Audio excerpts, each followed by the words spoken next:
There we go. Yuck. Oh, rain is nice.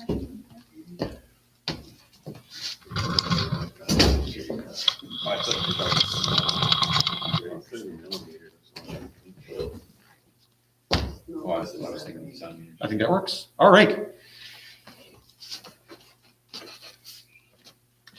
Good evening. I explained earlier on about the hat because I have a barber who likes to talk. So my head's very cold. Harlan, you can appreciate. So the hat's just here to keep me warm. All right. Welcome, everyone. And if you're watching us online, hopefully you were able to make the transition from the Facebook page and jumped over here to the YouTube because there was a link on the Facebook page. And hopefully this doesn't have the stuttering, chattering issues that we've been having the last few weeks for some, but not for everybody. So anyhow, we are now on YouTube Live. Okay. Oy vey. It doesn't look terrible. The resolution is great. No, it's the camera that's It not. doesn't look choppy. No, it's good. Last week it did get covered. It did. Doug, if you would mind passing those around and then those. If you don't have a pencil, make sure you grab one. Or pen or more desk. Is there two? Oh, yeah. There's two? Oh, I thought you took two off. No, there's two like this.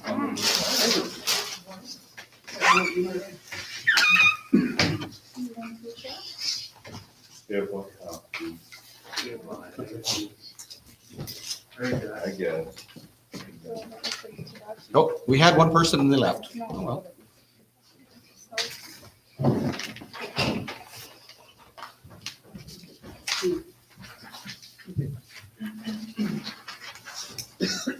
Thank you.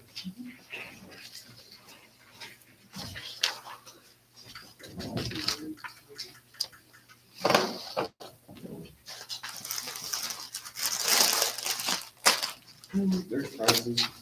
There are presents. Well, that's even better than prizes. With presents, I don't have to do anything.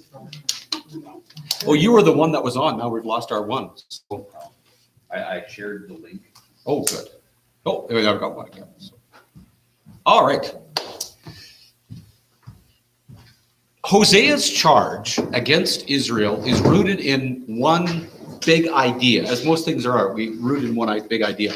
And that is the issue that Israel does not know God. They know of him, and we were talking about that tonight with people who know of God, but truly don't know God. So I want to explore tonight this idea of what it means to know in the context of Hosea, but also in the context of our lives and what this Hosea-like idea, because Hosea uses a phrase that's only used in Hosea. Well, it's used in Proverbs too, but no one else uses it. He uses it uniquely. Matter of fact, there's a book actually written about this one word. So let's just kind of brainstorm a bit about what does it mean to know. If I said, what do you know? What comes to mind? How long have you got? How long have you got? Good. I know a lot. Doug knows a lot. Good. Henry, what do you know for sure? Working for Dylan is good. Working for Dylan's good. Excellent. Gunning for a raise. Yeah. Good. What else? What do you know? It's getting colder. It's getting colder. Good. Yeah. What else? Anybody? Danny, what do you know? It needs to rain. It needs to rain. Good. All right. How do you know those things? Through observation. Good. Experience. Good. A lifetime of experience. So we gain knowledge. How else do we gain knowledge? Through experience? How else? Be instructed. Can we be instructed? Can we be taught? Good. Reading? Yeah.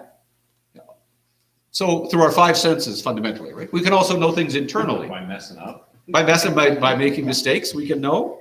Good.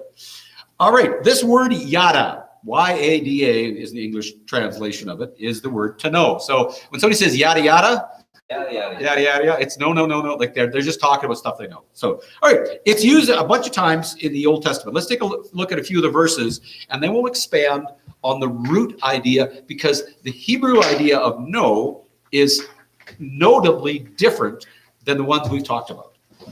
All right, someone, Doug, you want to go to, you've got the notes in front of you, so we're going to go through the verses down there. Genesis 3:22, Joni.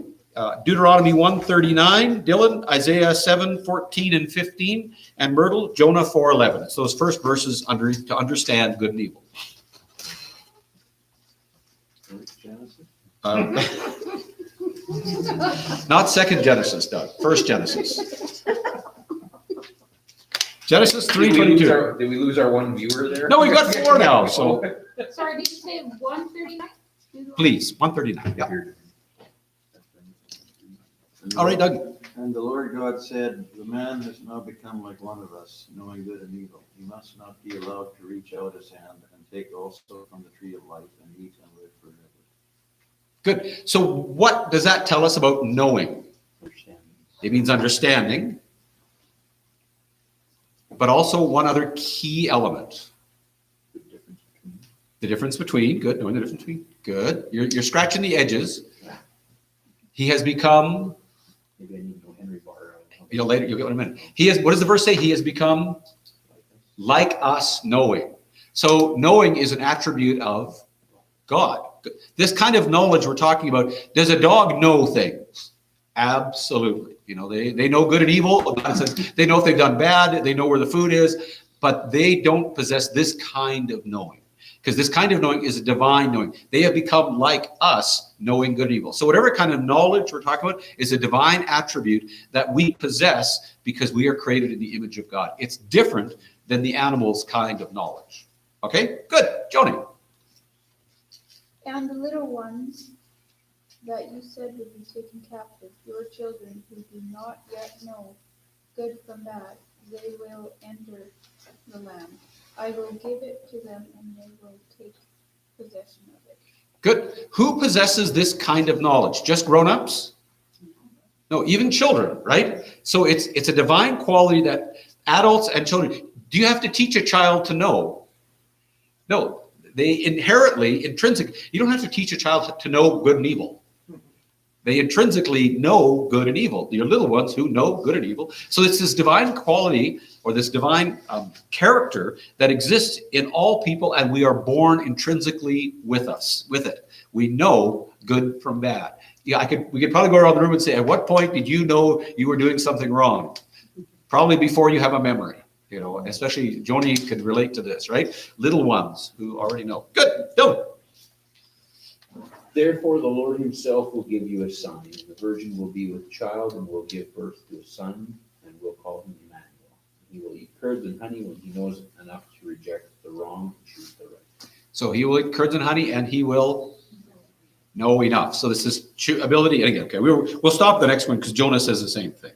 So the first characteristic of the kind of biblical knowledge that Hosea accuses his people of is that they don't know good from evil. If you don't know good from evil, what are you going to be like as a person? If you lack that ability. I'll lean more to evil. You'll lean towards evil. Right? So how can someone not know good from evil when they're born with it? If you're born with that innate ability, and Hosea says they don't have that ability. They ignore it. Ah, very good, Shirley. They can ignore it, or as the New Testament said, their conscience is seared. Exactly, as with a branding iron. Right? They knew, but now because their conscience has been seared, can there come a point where you do evil and think it's good? Sure, we have a world full of that. Isaiah says, woe to those who call evil good and good evil. We have people who are born in the image of God, who know good from evil, but who do evil thinking it's good. The worst kind of villain is the villain who thinks he's doing good. The snidely whipgrass, I'm going to tie up the tracks and steal your farm. That's kind of that cartoon evil, right? The true villain thinks he's doing good for himself. All right, so it's this ability to understand good and evil and then not to operate on it. Good. All right, Myrtle, I'm going to change text for you. Let's go Deuteronomy 18:21. Shirley, I'm going to give you, we'll just read one because there's lots here. We don't have too much time to read them all. We'll go through most of these. Then Shirley, Deuteronomy 3:19. Dan, Deuteronomy 4:36, and we'll stop at 4. All right. 435, you mean? Yes. 439. Number 4 to consider. I see what you're doing. Good. All right. 9 to, what did I say, 1821? 1821 now. You may say to yourselves, how can we know when a message has not been spoken by the Lord? Good. How can we know? How can we understand? So now this is moving into more what we would recognize as knowing. It's actually understanding, not just having this kind of experiential knowledge of good and evil, but actually having an understanding. So what is a subject, Doug, that you understand?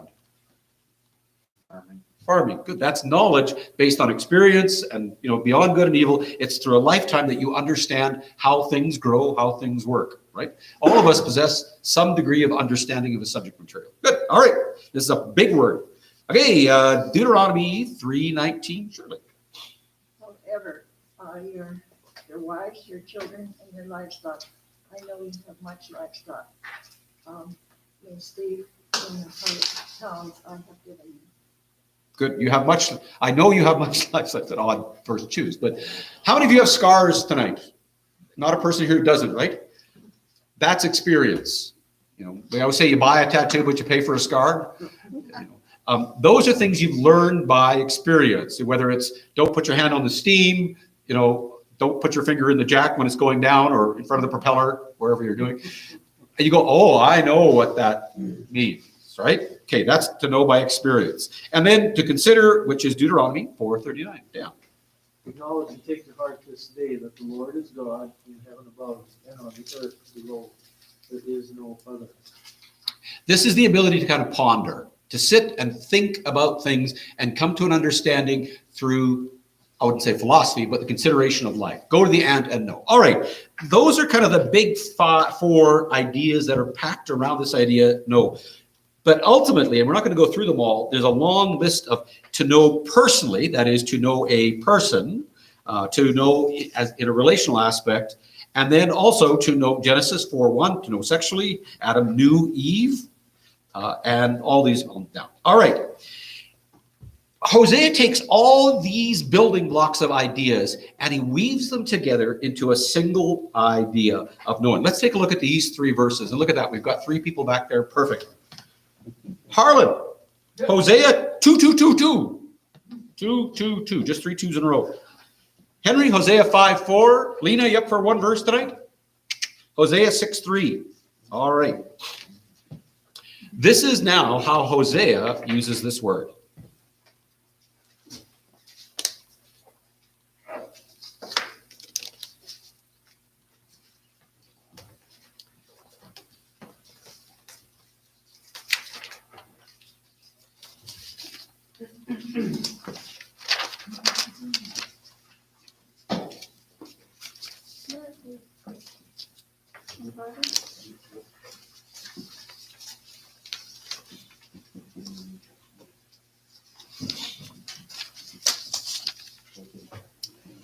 All right. Harlan, Hosea 2:2. Be with your mother, for she has become another man's wife.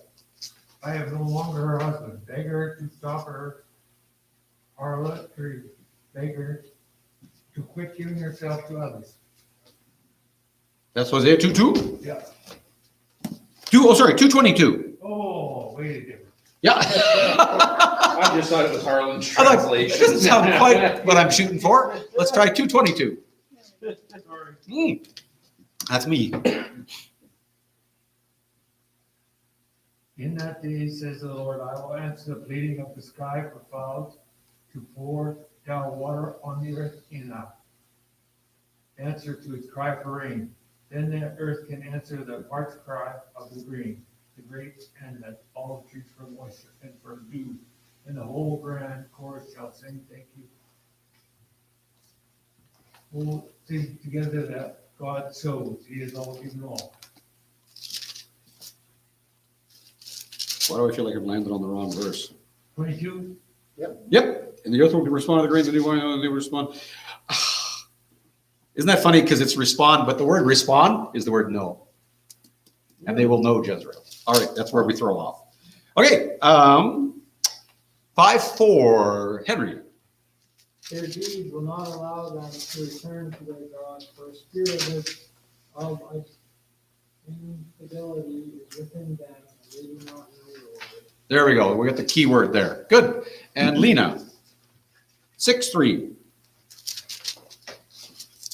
Then shall we know if we follow on to know the Lord is going forth as prepare as the morning, and he shall come unto us as the rain, as the latter and former rain unto the earth. Good. Thank you, Lena. So let us know him. Let us press on to know him. So we have these ideas that they know Jezreel, that they know. All right. This is Hosea's unique phrasing.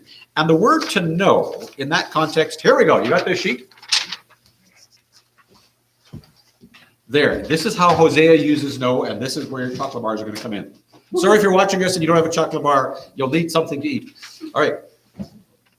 Hosea's usage of to know means to be in relationship to and the responsibility arising from that knowledge.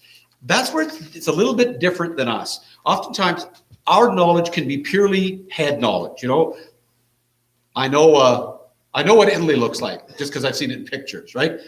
But I really don't have a relationship, but I sure know what leader looks like. That's our relationship too. But then it extends one step beyond here, and that is the responsibility we have because of that knowledge. Make sense? So Hosea's use of knowledge is that not only do you have to know something, you also have to live in the light of the consequences of that knowledge. So that's why when Adam knew Eve, what were the consequences of his knowledge of her? Somebody say, baby. That's right. So it was a relationship too, but there were direct consequences of that relationship. So if you think about that, I mean, I don't want to put those images in your head, but if you think about that's the purest idea here, that it's knowing something, but then always experiencing the consequences. All right, so we're going to put this into practice tonight as we start.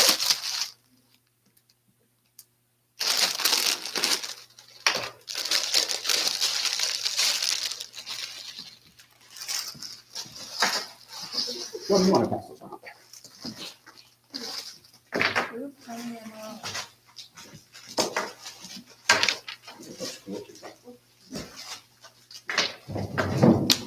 Joni passed them around.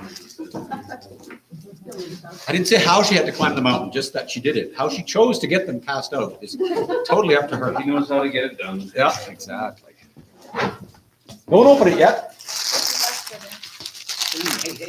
Hey. Cheers, boys. And Lena, that's for whatever you're packing.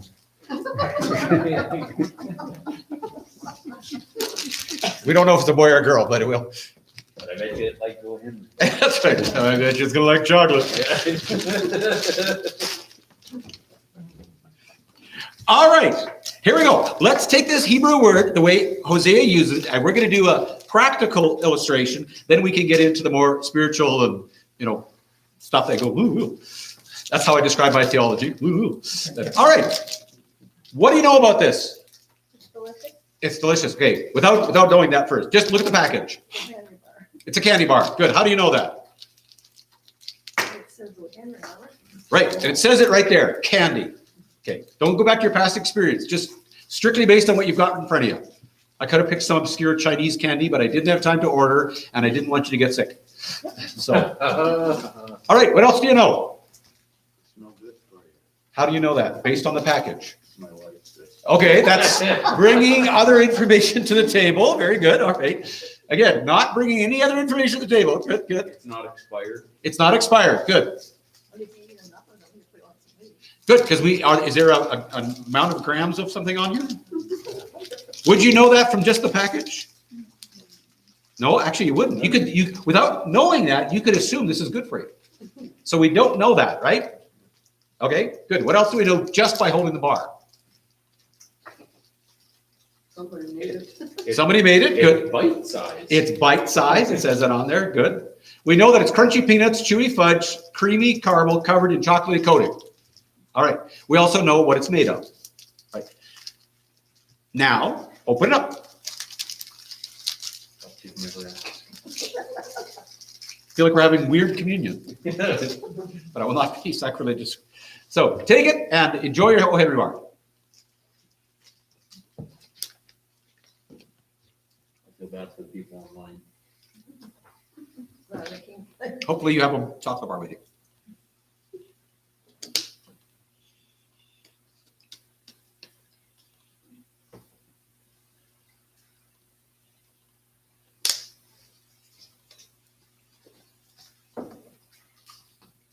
As we pause to eat our own Henry bars.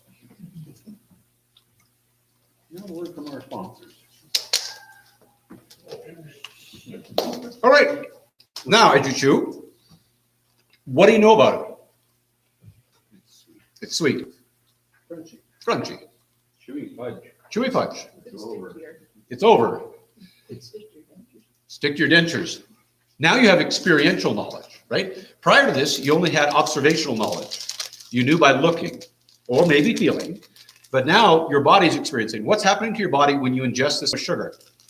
Oh, heart rate's going up. Heart rate starts to go up.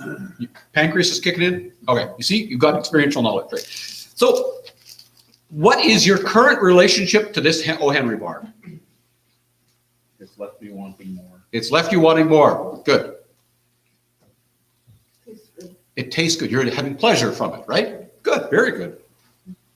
This kind of making sense? So we ask ourselves, what is our relationship to it? Not only by outside knowledge, but also by internal knowledge. As we begin to internalize things, we gain knowledge. We gain a different kind of knowledge. If you're a diabetic tonight, or had an allergy to peanuts, which is why I chose some of the peanuts, you could not have eaten this. You would remain having external knowledge and never have the experiential knowledge, right? And part of Hosea's charge against his people is that they have wrapper knowledge of God, like wrapper, not yo-yo. But they didn't have consumptive knowledge of it. Then he says, the second part of this is the responsibility arising. All right, now that you have this knowledge of your chocolate bar, what is the responsibility you have because you've eaten this? What responsibilities or consequences happen now? You got to clean your teeth. Good, you're responsible for that. Control so you don't eat too much. Good, you have to exercise some self-control. You're now responsible not to rush over here, knock me off the chair, and eat the entire bag, which most of you are capable of That doing. would boost viewers. Yeah. Like the, anyhow. All right, what other responsibility do you have? Or what other consequences are? To share the good news of O. Henry with my friends. Yeah, to share the good news. This is great. Also, to burn off the calories. All right, that's making sense then. It's not only knowledge that is external, but has been internalized, and then there are responsibilities arising. You also have the responsibility to throw this out. You can't leave your wrapper lying around. Make sense? Okay, we're going to look through this passage tonight. And on the sheet in front of you, what I'd like you to do is, as we talk about these ideas that are presented in this passage, what is the relationship to the ideas? And I'll help you out through it. And then, what are the responsibilities arising from it as we go through Hosea chapter 4 tonight?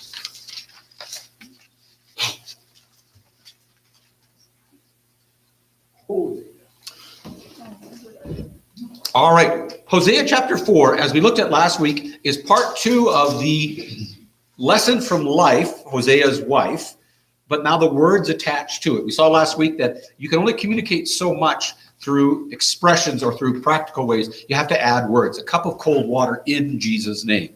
So now Hosea has taken his second wife. He's bought her back from slavery. She's gone into, whether it's prostitution or slavery, he's paid for her, paid her dowry, brought her back. And now he says, this is the object lesson. Last week we did, I think, 2 object lessons. Now from the object lesson, we get the message tied to the object lesson. All right, let's take a look at Hosea chapter 4, verse 1. Hosea says, listen to the word of the Lord. What does he want the people to do? Listen, it's black and white. In other words, what is their relationship to the word of the Lord? They are to listen. That's right. Your children's relationship to you as a parent is to listen.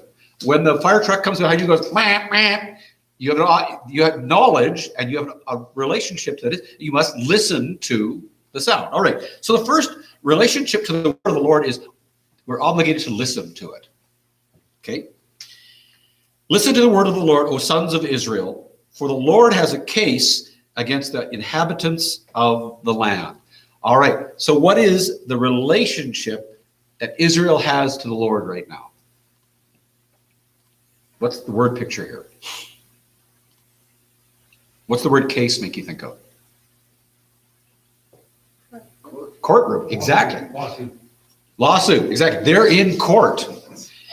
And the responsibility arising from this court case is significant from Israel. And God now brings his charges against the nation of Israel. Yahweh is the victim in this case. He is the prosecuting attorney in this case. And he's the judge in this case, by the way. And this is one of common tools that prophets would use to get their point against. So he's got his case against the inhabitants of the land. All right. This case is, as Harlan said, a lawsuit. They were in a contract relationship. Okay. What was the contract between God and Israel? What do we call that? The covenant. Exactly. So they were in a covenant relationship with God, and God expected them to behave in a certain way. So again, the relationship too was the covenant, and the responsibility from the covenant, arising from the covenant, would be honor the covenant. Yeah, keep it. Very good, Harlan. Excellent. But we know they don't. And he says, here's my charge against you. Take a look at the latter half of verse 1. Because there is no what? Faithfulness Kindness. and Love. love? There's no love. Is that what it says in your Bible? There's no faithfulness, no love, no acknowledgement of God. Oh, okay. They switched love for kindness. Okay. Anybody have different words?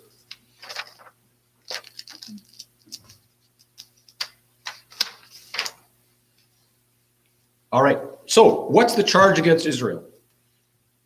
What are the three charges God brings? No faithfulness, no love, no knowing God. Right. Does that sound like a legal relationship?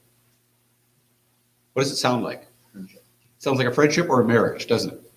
So this whole thing is couched in the language of a marriage. Remember? Because he just took a wife. So this whole thing is a metaphor of the relationship. And if you break the faith of a marriage, you're unfaithful to your spouse. If you don't love them or not kind to them, and if you don't know them, what kind of marriage do you have? Probably not. You probably know your spouse very well. You know, get to know them, you can complete each other's sentences and on, right? So this is the accusation against them.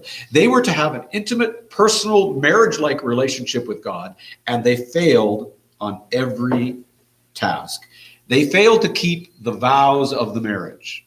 And the vows of the marriage can be summed up in Exodus 20. Anybody know what's in Exodus 20? Dun, dun, dun. That's the 10 Commandments. Good. And then he picks it up, and by the way, it's easy to remember because Exodus is the second book in the Bible, and the 10 Commandments times 2, that's Exodus 20. All right. So take a look at verse 2. Doug. There's only cursing, lying, and murder, stealing, and adultery. They break all bounds, and bloodshed follows bloodshed. Good. All right. Think of this in a marriage context. What kind of marriage is this? First off, they're swearing. So far, the marriage is not in the best relationship. They're swearing, they're swearing at their partner. They're deceiving their partner. They're lying to their partner. Then they kill their partner. They're murdering their partner. They steal from their partner, and they commit adultery on their partner. And they use violence. So bloodshed follows bloodshed, right? So he brings the charge. He says they are supposed to be in this bond of love, this covenant relationship of kindness and faithfulness and holy, all these good virtues. But as a consequence, so the relationship is supposed to be a marriage relationship with kindness. Sorry, the three phrases again. With faithfulness, kindness, and knowledge. That's the responsibility of it. But what's happening is not good at all. And then verse 3. Jody. Because of this, the land dries up, and all who live in it waste away. The beasts of the field, the birds in the sky, and the fish in the sea are swept away. What is the consequence of their failing to keep the marriage relationship, of being adulterous and violent and bloody and deceitful and all that? Everything suffers. Death. What's the first phrase, though? Who's affected by it? The land. It's interesting. Not the people are suffering, but the land itself. Hosea ties sin to the effects on the land. That's an interesting, because we often think of sin only affecting us as people. Not, we've been praying for rain, right? And he says the land itself is mourning. And then he begins to describe who's on the land. First he says, everyone in it, and what's the word you had, Jody? Everyone? Waste away. Wastes away. Does anybody have a different word? Instead of wastes away? Languishes. Languishes. Good. Excellent, Henry. That word languish in Hebrew is translated to be weak by drought. So you know what happens if we don't drink water, right? And if cows and if the land doesn't get, we are experiencing it. The land around us is languishing right now. And he says, the land is languishing because of your sin. You've got a drought because of your sin. There is no faithfulness. Everyone who lives in it now is weak because of this great drought. When the first great wave of sin hit in Genesis, what did God use to punish the people? Weeds was for water. Good. He gave too much water. And now when he punishes Israel, what does he do? He takes away water. Water is a means by which God judges people, which is interesting. Eh? I don't want to say anything. I don't want to step across that line, but it's there. All right. And then who is affected? Which ones? In the first drought or the first flood, what animals were affected? Not all of them. The ones that didn't go in the ark. The land animals, right? The beasts of the air, the birds of the air, and the beasts of the land. Who didn't suffer during the first drought? First punishment? Fish of the sea. Matter of fact, they had a great time. You know, they got to swim farther. That's why we have petrified fish in Swift Current. When they dug the comp basement, my dad brought home petrified fish from the comp, from the basement there. You know, the fish were everywhere, right? So then, which sin was worse? Based on the amount of judgment and the nature, and again, we're just, kind of dancing a bit here. Based on the amount of punishment, which sin was worse? The sins of the people during Noah's time or the sins of Israel during Hosea's time? Hosea's time. Because everything suffers, even the fish of the sea. So God is saying, look, this is so bad. Sin is affecting the land. It's causing you to suffer drought. You're languishing, the weakness by drought. And the birds, because who's affected by drought? Everything. Birds, fish, animals. So God judges the people through drought. Where judgment at one time came from too much water, this judgment is not enough water. Yeah. Chaos had returned. All right. So this little court case starts here.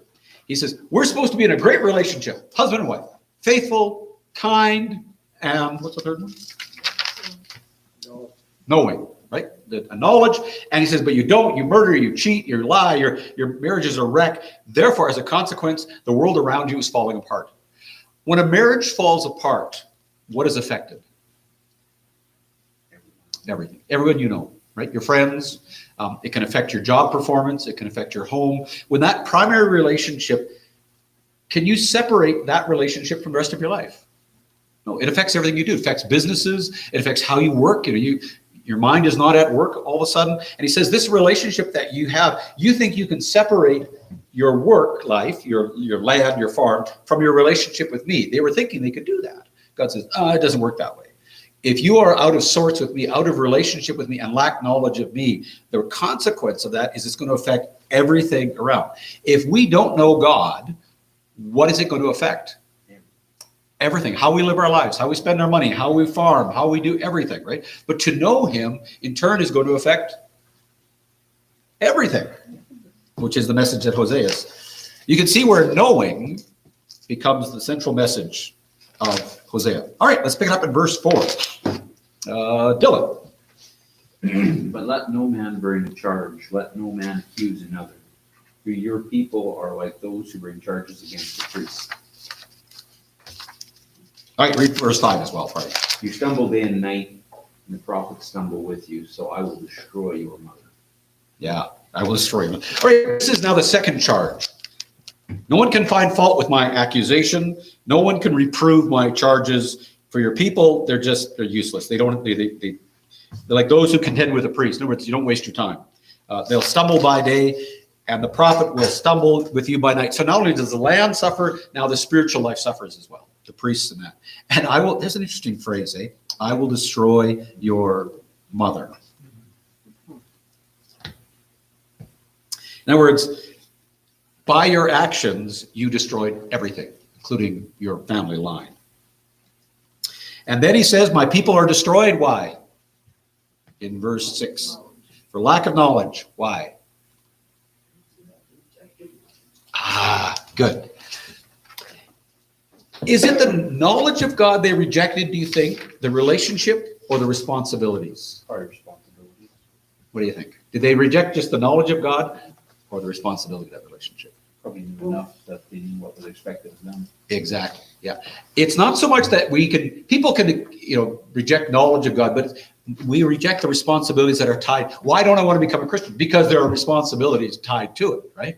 If I believe that God is the creator of all things, there are responsibilities, there are consequences for that belief. And I think a lot of people aren't rejecting head knowledge of God. They're rejecting the consequences of that knowledge, the responsibilities that are tied to that knowledge. And that's why this phrase here is not just this kind of knowledge. It's this fuller knowledge that is both on a superficial level, but also an experiential level, and this third piece of the puzzle, which is the responsibilities tied to that. And so they stumble and they are destroyed, cut off, because they have forgotten the law of God. All right, verse 7, how we doing? We're doing great. Merlin. The more the priests increased, the more they sinned against me. They exchanged their glory for something disgraceful. Keep verse 8 as well. They feed on the sins of my people and relish their wickedness. All right, so what's the next set of charges? This is this courtroom analogy here. What's the next set of charges? Not only have they broken the covenant, what have they done? Who's guilty this time? And why would the priests be more guilty than the average person? They should know better. Because they should know that they're the keepers of the covenant, right? Those who live under the covenant are not always your children, right? The parents who have made the covenant are responsible to keep the covenant and in turn to teach the covenant, right? You teach your children what marriage is like. And he says the priests who refused to teach the covenant are now even more responsible. They have multiplied. They've changed their glory to shame. They feed on the sin of my people. They direct their desire towards sin. This is how horrific the priests are. And it will be like people, like priests. So I will punish them for their ways, repay them for their deeds. They will eat, but not have enough. They will play the harlot, but not increase. They won't have kids because they've stopped giving heed to the Lord. All right. So now we got the priests in trouble. We're doing great. All right, verse 11, Shirley.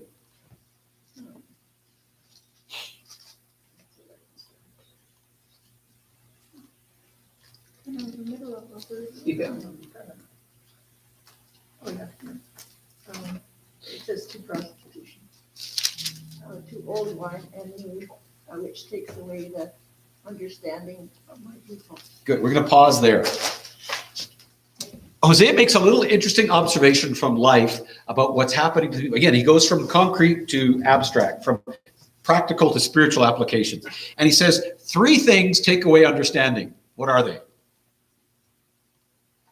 Or 2 things, really. Can I read mine? Yeah, you go ahead, Harlan. Wine, women, and song have robbed my people of their brains. One more time, Harlan. That's fantastic. Wine, women, and song have robbed my people of their brains. Exactly. That is a wonderful translation of that passage. Men, this is our time to shine here. Men, what takes away our understanding? Women and booze, right? Something and rock and roll. Yeah, that's exactly it. Yep. And he says, look, this is a verse I underlined as a young man in my Bible. Wine, harlotry and wine take away understanding, right? He says, my people are like a man who's chasing skirts and getting drunk.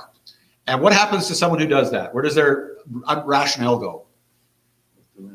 Completely out the window, right? What was the country song today?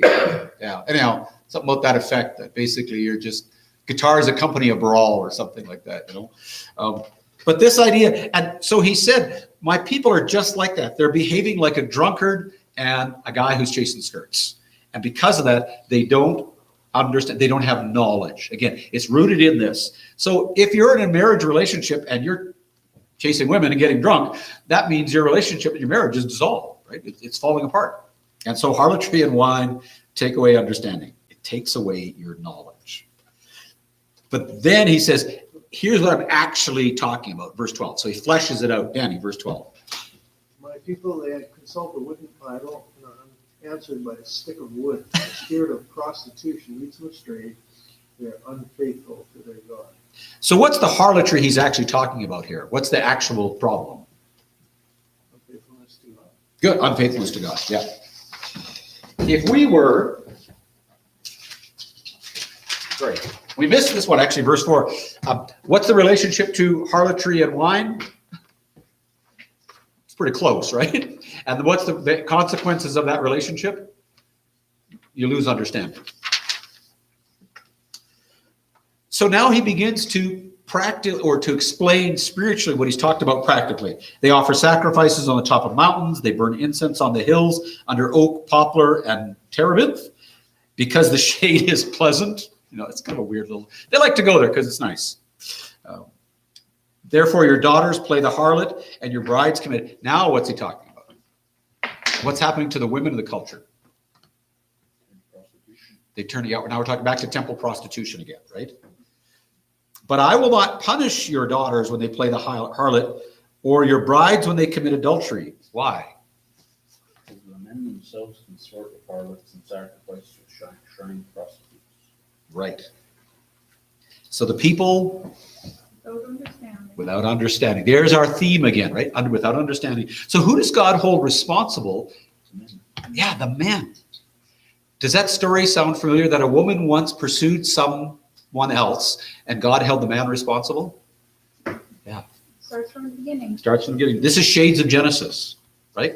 He says, I hold the men. And if you look at a church, I believe that God holds the men responsible for the spiritual state of the church, right? And also he holds all of us individually responsible as well.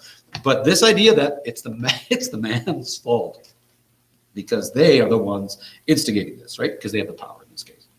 So sin robs us. All right, we are working our way along. Verse 15. Harlan, want to read verse 15? But Israel is a prostitute, and Judah stay far from such a life. O Judah, do not join with this who uncertainly worship thee at Gilead and Bethel. Their worshippers were pretense. It's mere pretense.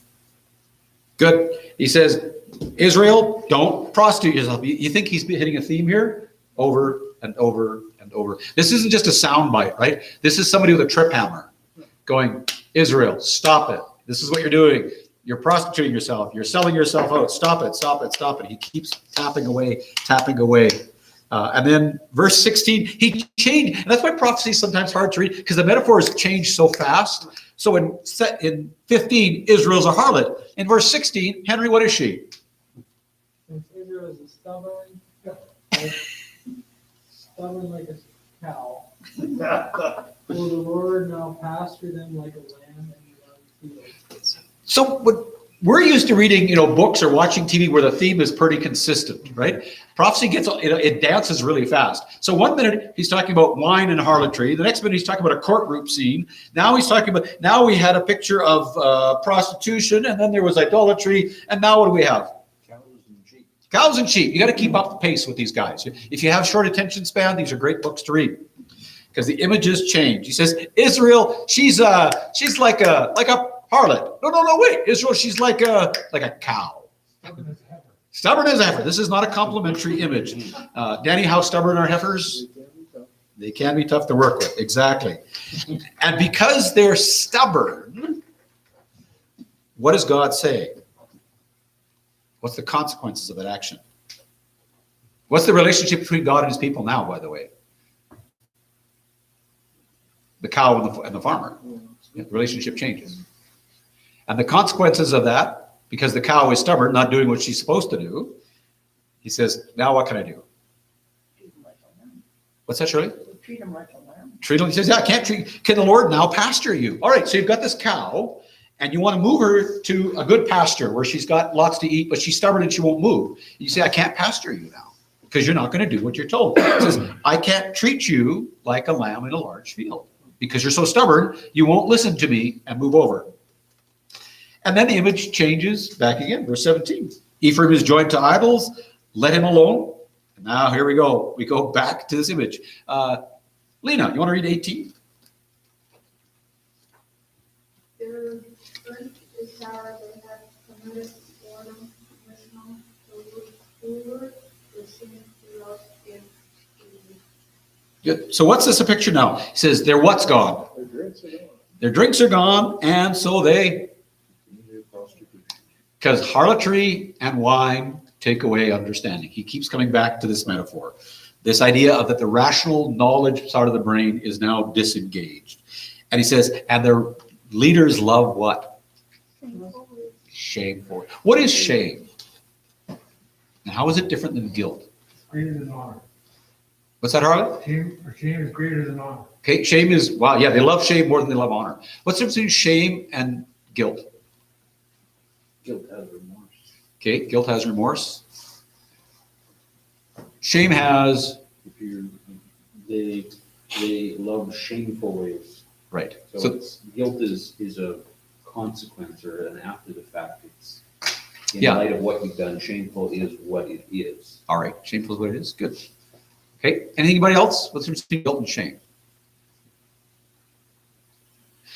Guilt is when you feel bad for what you've done. Okay, so you cut someone off track. Shame is when you feel bad for who you are. So if someone says to you, sorry, Joni, I'll pick on you. You said, you're a bad girl. Is that guilt or shame? That's shame. If I said, Joni, that was a bad thing you did. You shouldn't have kicked your brother in the head. That's a bad thing. Or stabbed him in the hand with a fork. Or stabbed him in the hand with a fork, right? That's, sorry, I don't want to bring up old wounds. Not mine. Good. So guilt is how you feel when you've done something, and guilt is good. Not too much, but guilt is very positive because it teaches you not to do. Shame is when you feel bad for who you are. You're a bad person. You are unclean. You are intrinsically wrong, right? We often make our kids feel ashamed of themselves, that I'm a bad person. I remember one time Christina was walking around, she said, I'm bad girl, I'm bad girl. And we said, no, you're not bad girl. She kept crying, I'm bad girl. I'm going, no, honey, you're a good girl, we love you. She was saying bat. I'm bat girl. Because Mark was Batman. So she wanted to be bat girl. So, but if you walk around saying, I'm bad girl, I'm bad girl, I'm a bad boy, I'm a bad boy, you're living in shame, not in guilt. Guilt is forgiven and we move forward. How do you deal with shame? Because that affects you as a person. And there are cultures that are shame-based culture. They will walk you into shame and make you feel less because of who you are. It's interesting, in Hebrews, when Jesus, let us fix our eyes on Jesus who suffered, what is that, Hebrews? Let's flip over to Hebrews.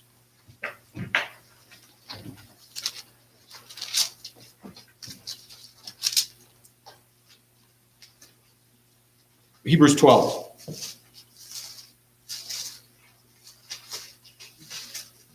Verse 2.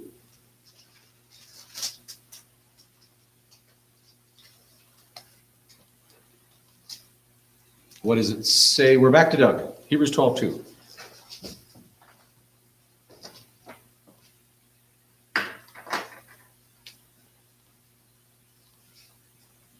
Let us fix our eyes on Jesus, the author and perfecter of our faith, who for the joy set before him endured the cross, scorning its shame, and sat down at the right hand of the throne of God. He endured the cross, but what did he do to the shame? He scorned or despised, right? He rejected the shame. He took the guilt, but he did not take the shame. And I think we have to understand that the Spirit will often make us feel guilty. He'll correct us of our sin, but he'll never make us feel shameful. Because shame is your identity. And what is our identity? We are a child of God, right? We are his children. So he doesn't shame our identity, but he will correct our guilt. He says, but these people, what do? They love the shame. They love their sinful selves. It's not only do they practice sin, they actually rejoice and delight in their sinful nature. You know those people that delight in their sinful nature? You know, I am who I am, you're not going to change me. You know, that kind of guy? You know, they're actually delighting in their shame. They're celebrating their sinfulness. And then he uses this wonderful little expression. The wind wraps them in its wings. What does that mean? Go to Hosea chapter 12, verse 1.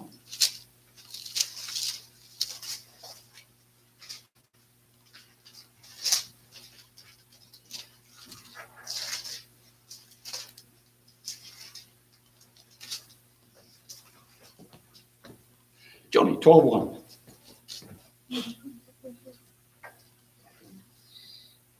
Ephraim. Ephraim feeds on the wind. He pursues the east wind all day and multiplies lies and violence. He makes a treaty with Syria and sends olive oil to Egypt. Good. So what is the wind here?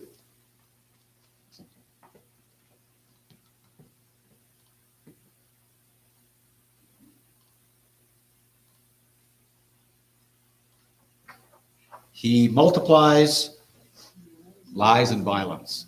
East wind is lies and violence.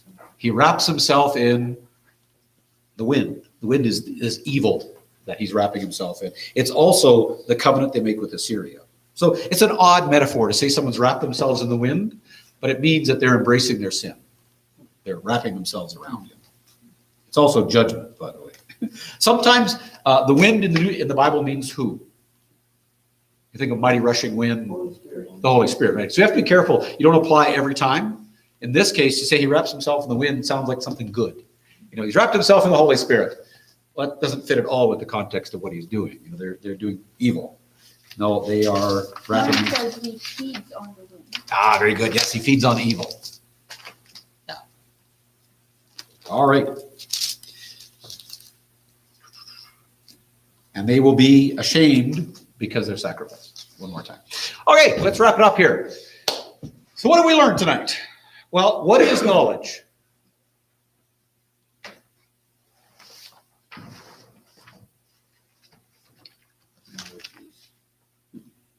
Understanding, experience. And one other element. The second half of our equation. And the consequences. Knowledge is knowing what the relationship is to it and the responsibilities that arise from it. So the relationship you have to an object and the responsibilities that arise from it. So you own a truck.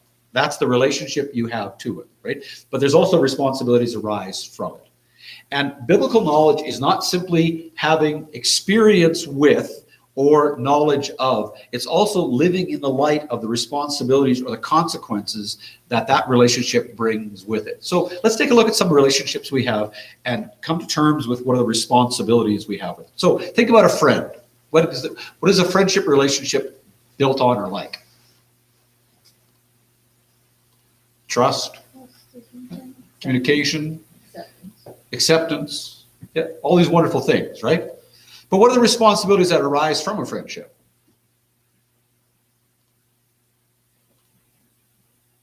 Can you ignore them? You have to work at it. You have to work at it, right? There's a responsibility to work at maybe give them a phone call, text on their birthday, show up twice. You know, those are all parts of the responsibilities of our relationships, right? So you could say, you know, we're friends, but if I don't live up to the responsibilities, are we actually friends? Not really. No, we can give lip service to it, but we don't have that. Okay. Think about a marriage. Similar thing, right? So now let's pull this back into our relationship with God. People say they know God. But what does that actually mean? If you truly know God and you know Jesus, what does it mean? Understanding the consequences that should be evident in you. Yeah, you're not living out the responsibilities of that relationship, right? So later on, Jesus says, I will gather the sheep and the goats from me, and the goats will say, well, we did this, and Jesus says, depart from me, for I never knew you. You may have done certain things, but you didn't live in the fullness of the knowledge of me. You didn't understand who I was. You didn't experience who I was. And then ultimately, you did not live out in the responsibilities of that relationship with me. What are the responsibilities of our relationship with Jesus? Tell others. To tell others, good. Be a gospel witness, good. Oh,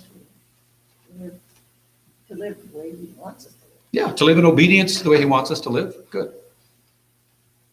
What else is our responsibility to our relationship with Jesus? How's it lived out? Prayer, yeah, talking to him, yeah. Studying his word, doing good, all these things that, the 49 commands of Christ that are lived out, right? So, Hosea is concerned about one central piece. He says, the charge I have against Israel is that they say they know me, they go to temple, but they don't live out the responsibilities of that relationship to me. Lots of people know of God. That's right. Don't know him. And that's exactly the point, Shirley. It's this knowledge of, but not living by or with.